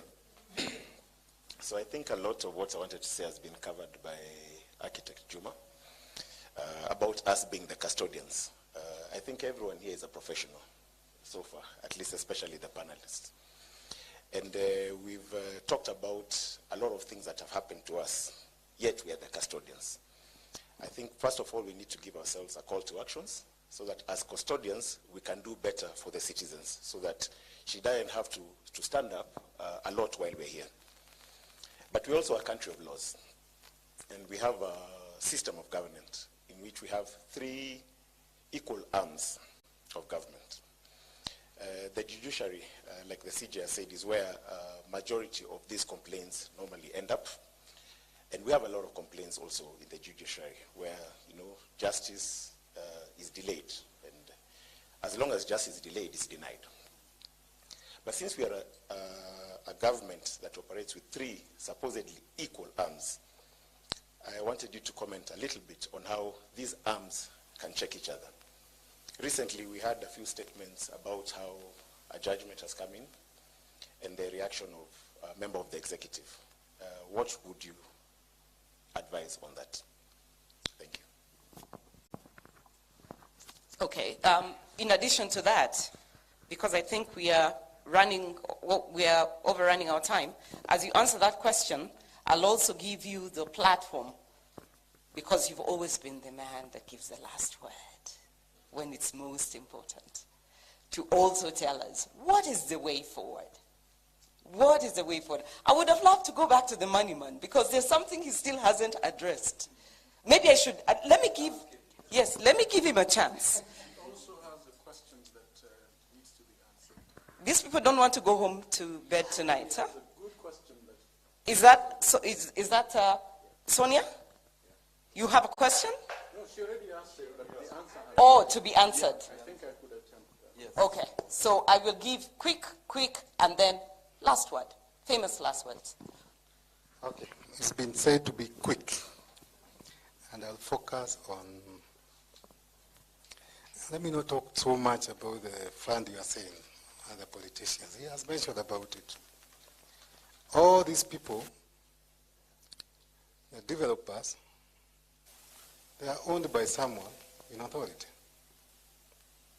or they have influenced someone in authority so as to infringe on the very well laid down procedures. That we are all aware of. And that's why we have what we have.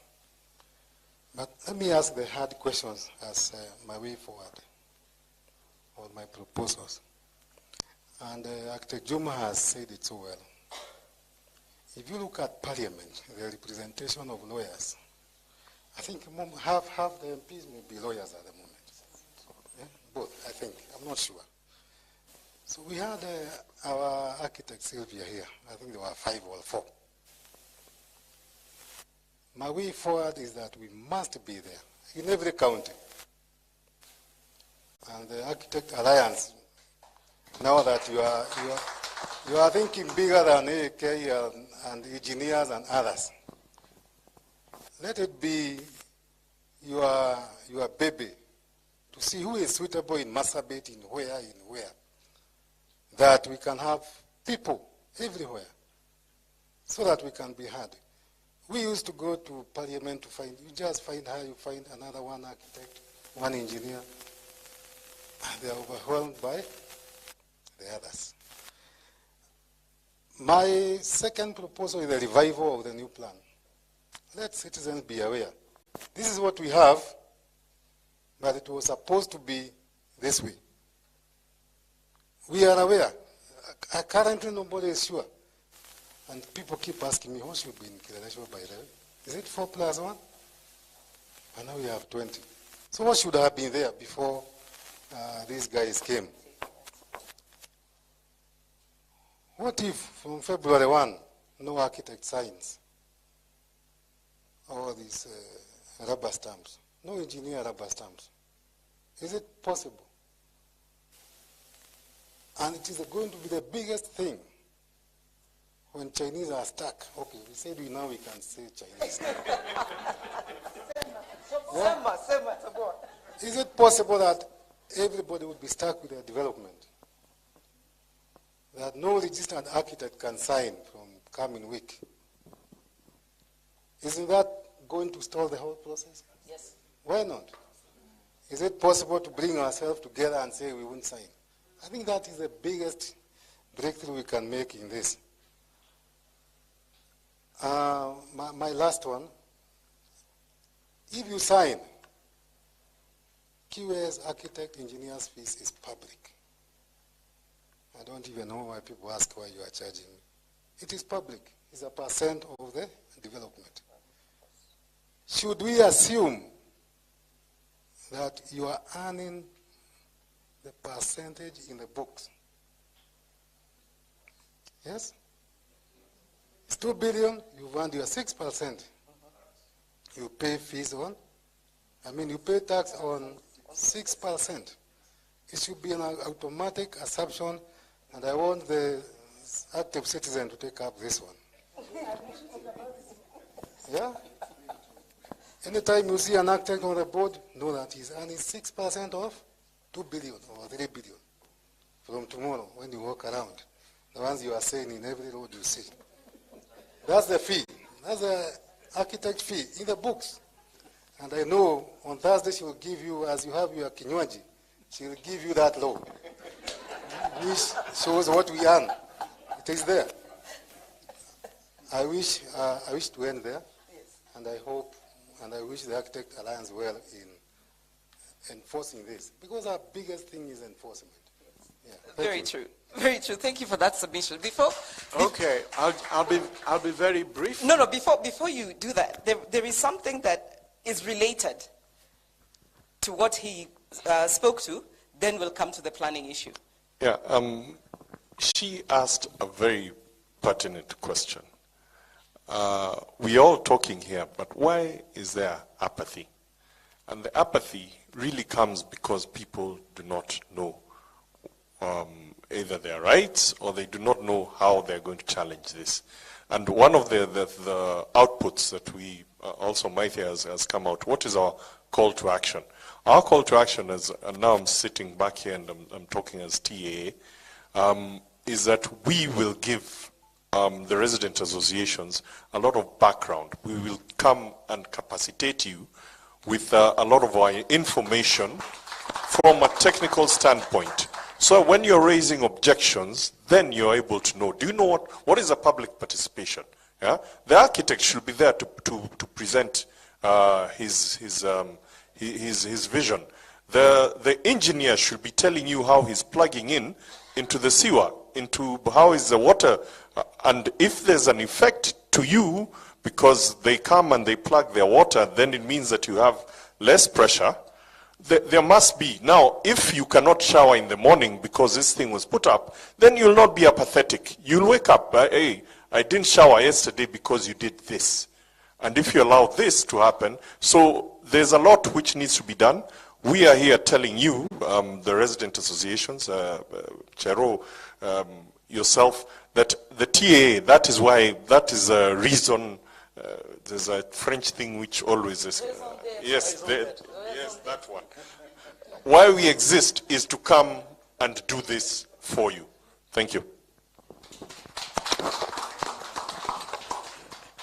So he actually spoke on my behalf, because the point about the mushrooming of neighborhood associations is a symptom of the absence of governance as formally constituted. Your government is too far away. Your development control is too far away. Your water department is too far away. Everything is so remote. Instead of writing a huge legal statement, I think we need to put our best brains together and tell the city, county of Nairobi to give us our municipalities. And that does not require new legislation, because the Urban Areas and Cities Act, and I was one of the authors of that act, provides for municipalities, cities, and other levels of urban areas. In a county, you can have municipalities, and Nairobi is a county. So you can have all these sub-counties constituted as municipalities. Then you'll have this development control. You'll have all these things that you're talking about. You can even have your membership in the municipal board. That's where all the architects, the planners, the engineers, and the neighborhood associations should find a sitting, because that's where the action happens. If you do not define this territory by putting municipalities in place, you will not even have your zoning plan done. No one will do it. I can promise you. You need to constitute yourself locally so that you can have the convening power. You need to have a place on the municipal board of Kilimani. You need Kilimani municipality. That is my take.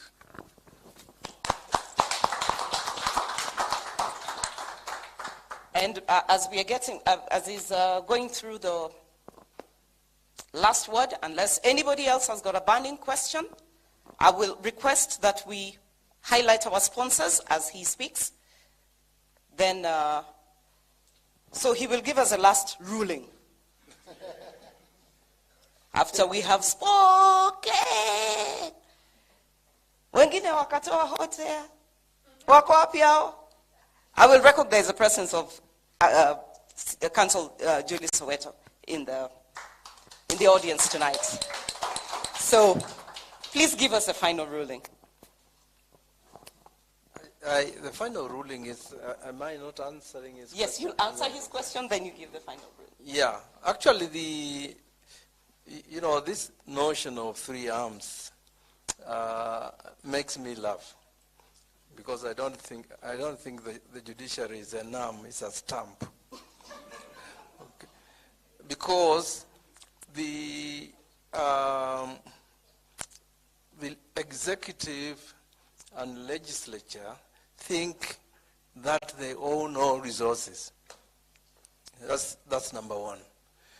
And that they can starve the judiciary of resources if the judiciary doesn't rule, according to what they want. And that is the constitutional problem. Because when the president says, I got the mandate from the Kenyan people, and therefore I'm not going to listen to the judiciary, is actually overthrowing the constitution. Because he sought to uphold, defend and protect that constitution in his oath of office. Article 3 states as much, all right? And actually it's what the judiciary says is the constitution and the law that counts. And if they have already said that you don't have power here, that's what you should, respect.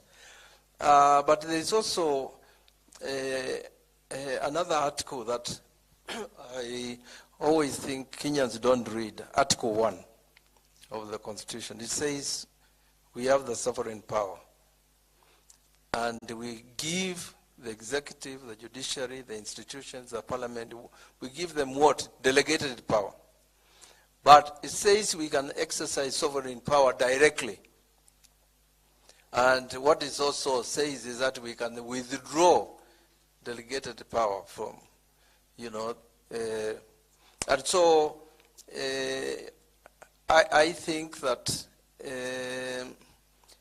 the problem is that politicians who are in power, and I found that as Chief Justice, they don't want to be told anything about the Constitution. The only thing you can have a dialogue with them is to tell them the consequences of political consequences of not doing what the law is. So I think if there is going to be a dialogue, it's a dialogue of basically being very clear that the president is a rubber stamp of what the judiciary says, and that the guy who was saying that we're going to take the cars from the judiciary, we're going to deny them money, that's against the kind of leaders we have, dimwits, people basically think about, even the lawyers that you are saying are, in power and so forth.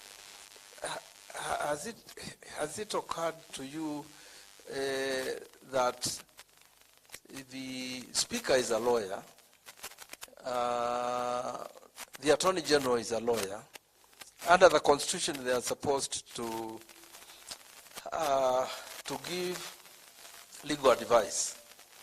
The DPP doesn't have to get authority from anybody. That's Article 51, 57. Attorney General doesn't take authority from anybody. So these are institutions that I think have caved in to political power, and that's what is a problem. Even our own Baron, the senior counsel, Kalonzo Musyoka, I was shocked when he said that if he becomes president, the first thing he do is give an executive order. In the Constitution, there is nothing called executive order. He is basically saying he will not honor the Constitution. And I think my last advice is that if we implemented the Constitution and we got leaders who can implement it, we will find that Constitution is very transformative. Whether you're talking about land, whether you are talking chapter 8 about finance, you read it. Whether you're talking about political parties, 91. The position, my position is that there is no political party in this country that is constitutional. There isn't. And one day they will be, of course, declared unconstitutional. That will be a crisis. Because what they do, they have militia, they bribe, which is Article 91. They mobilize on the basis of ethnicity, religion, even the Premier League, even English Premier League. They divide the people, and the race, gender, generation, clan, everything. That's what they do. The subversion of, 91. So if we got, and that's the message I always urge the youth, and I see quite a number of people here who are you've got to deal with the alternative political leadership, and stop saying politics is dirty, because it's not. And if it's dirty, who will clean it up? So stay away from ethnicity, stay away from religious differences and so forth. Look at the material interests, that's all. And let's get leaders. I believe Kenya's revolution will start from the counties myself, not from the top. It's the MCS who are known by the people the ward. And those people, even the governor, the governors are very close to the people. And I think one day what will happen is that governors who steal from the people will be hanged by the people in their own, counties. Because they can't. We look forward to that. Okay. Yeah. Okay, thank you very much. All right. Mmesikia mawaidha? You have had the final ruling, eh? Even ndio kutaenda. So having said that, I think we've pretty much maybe not exhausted the things that are heavy in our hearts. I can see Chero's words are still floating over here. But my hope is that our discussion tonight has been very, very enriching to each and every one of us. And as we wind up, I would like to thank our sponsors for tonight. In the order of RAI MDF, Team Sales, and Demoglass. Yep. Glass and aluminum. Yes, they were very, very kind to sponsor us tonight, and we'll run the reels of whatever products that they have as we wind up. And I will then ask my panel to disembark, to deplane. And we thank them very, very much for all their contributions. Just vote. Thank you. Thank you very much, Irene. Thank you very much, panelists. Thank you. I think we can give them another round of applause. That was... You may sit. If nothing else, we are charged. We are ready to go. We have a few ideas. We are focused. We are refocused and repurposed. Amaje, we are refocused. Yeah, we're moving. You know, whenever we come here, we're always like, are we doing the right thing? But then we get validation like this, and we realize we didn't come together for no reason. And we are charged. And thank you so much for your time. I'd like to recognize, I think, Chris from Shelter Africa. Thank you for also joining us for this. And then we have Ms. Mutai from Housing Finance. Thank you so much as well for joining us. And let me call our Madame Presido. We call her, that's the French we use for Presido. Senator, Dr. Architect Sylvia Kasanga to close and give a vote of thanks. Thank you. Thank you, Vicky. What a wonderful conversation. Thank you so much, our panelists. Really, from the bottom of our hearts, we called you in the last minute and you came on time, and you've given us a lot to think about, to debate. We see a lot of topics that we can pick up on going forward. So thank you very much to our panelists. Please, one more round of applause to our wonderful panelists. Thank you. And to each one of you who has made it here physically, a round of applause for making time. It's not easy with the traffic, and a lot of us now here in Kenya, we are like, and globally, we just want the link. Where is the link? Where is the link? So to our viewers or those who have followed us online, thank you very much for following us online. Send out your questions on Twitter or on our Facebook pages, and we will definitely respond to them. There's somebody else we need to recognize in the room. I can see Nana. His Royal Highness Nana is here. He has a very interesting product. He has those stretch ceiling products. Remind me the name of the company? Mr. Ceiling. I think you've seen Mr. Ceiling around, yeah. So thank you very much, Nana, for making time. So I want to thank the Architects Alliance team. Please just rise so that we can see you, so that our guests can see the Architects Alliance team in here. Right, very good representation. Let me start from this end. We have Vicky, Architect Vicky. She's in administration and finance. We have Architect Maithia, who is in advocacy and finance as well. We have our own Irene Agutu, who is the head of the think tank committee. We have Juma. Architect Juma is in many things. Architect Mushiri is our resource mobilizer right here. Architect Kedogo Babwatoto, he's in the think tank committee. Architect Emmanuel Gitao, where have we put you? Resource mobilization, yeah, we need money, we need money. Then we have architect engineer Winingumi, wonderful, thank you, she's in advocacy. Then we have architect Michael Odindo, Home of Architects, thank you. Architect Adea first, Adea think tank, yeah, thank you. And Oyugi, architect Oyugi, in think tank as well. I think that's everyone. Gono, vice president, is there in the think tank and advocacy as well. Anyone else? Maxi, where are you, Maxi? Please raise your hand. Maxi heads our secretariat. She's wonderful. Really, thank you so much, Maxi. So thank you, everyone. TAA, you may be seated.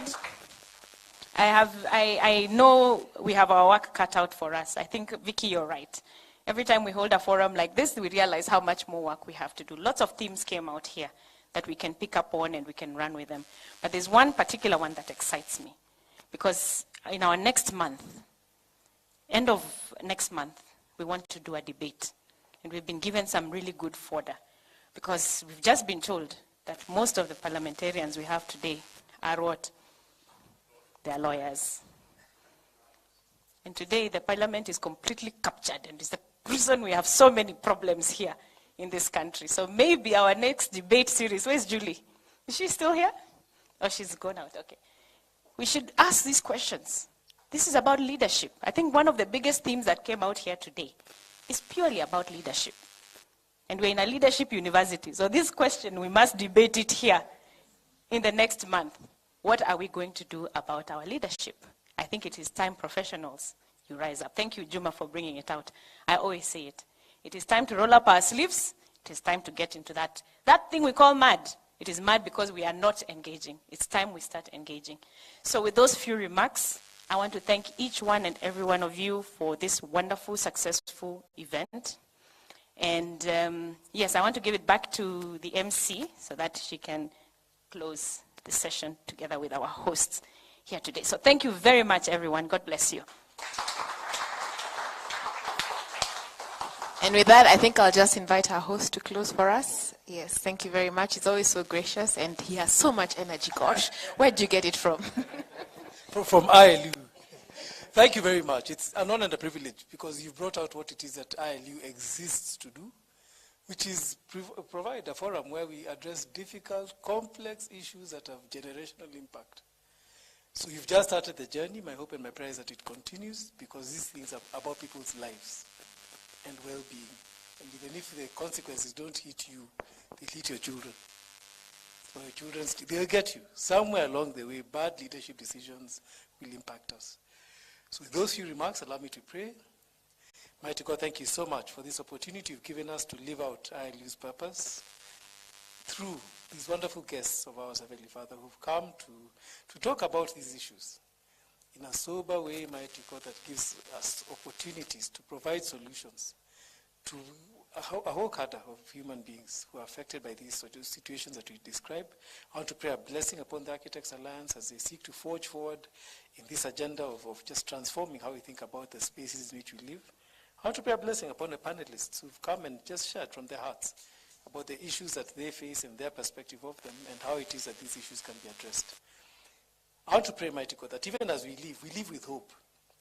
Hope that these things that we're talking about have been done in Curitiba, they have been done in New York, in terms of transforming the way the built environment operates and the way in which communities live and thrive. So that we come out with hope that we can do better, that we can have a better country, a better city, better living environments for all of us. So be with us and dismiss us in your peace, even as we enjoy the tea and the mandazi that has been said before us. Bless it and watch over us. In your name we pray. Amen. God bless you. Karibu sana.